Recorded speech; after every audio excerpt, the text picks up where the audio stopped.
And then you also had to wrap your head around something that for most of human history would have been a very natural thing, which is the hunt itself. And I Right. think you went up there with a tag, but you still were a little bit uncertain if you were going to either want to or be able to press that trigger when you had a living, breathing animal in your sights. What was that experience like? Yeah, I honestly didn't know if I was going to hunt, and I wasn't planning on it initially because I'm a journalist, and so we're like, I'm not supposed to get involved in the story. But I honestly think I was just telling myself that because I didn't want to cross that emotional barrier, But right? you've eaten And hamburgers before, and you're like there's that whole eat meat every single day, right? It's like meat just kind of appears. It's a part of life. You just have meat. It's just there. So yeah, I was saying I had thought I didn't want to hunt, and I think I was kind of using the line that, oh, I'm a journalist, I don't participate in the story. And Donnie told me, I think you'll understand why we come out here and do this if you actually hunt. And so I trusted them on that. And we had been, looking for a caribou for a while. We're looking for an older animal. And finally we got in a position, and like, I'd been carrying this freaking rifle around the tundra for, like weeks or whatever. And even then I'm like, I don't actually have to do this if I don't want to, And we ended up getting in a position where I did this sort of ridge, this like knob thing. We might be in good position. So we kind of book it over and, come down and on the tundra, and we like belly crawl in for hundreds of yards.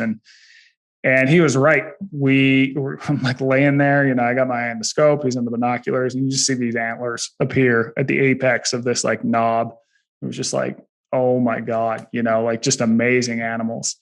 And they started coming in. There's probably about 30 of them.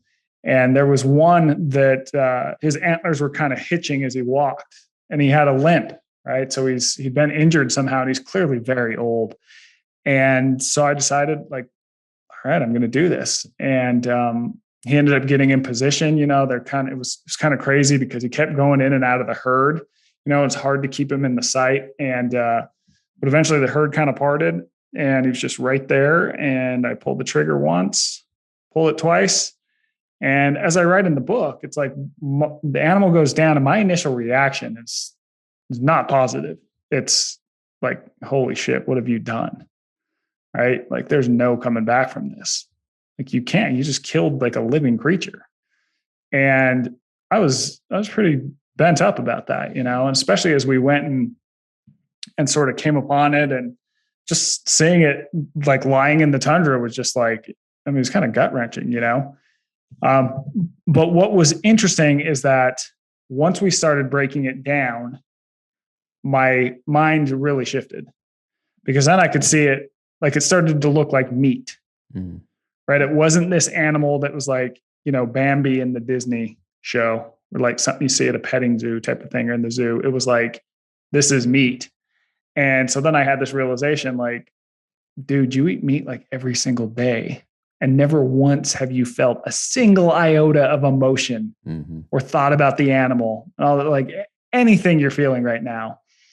And so that was an eye opener, because it made me not just appreciate that meat so much more, but also all the meat I eat, the food system as a whole, right? Like, there's a pretty heavy emotional burden that goes into killing an animal so you can have food, but it's a necessary part of the life cycle.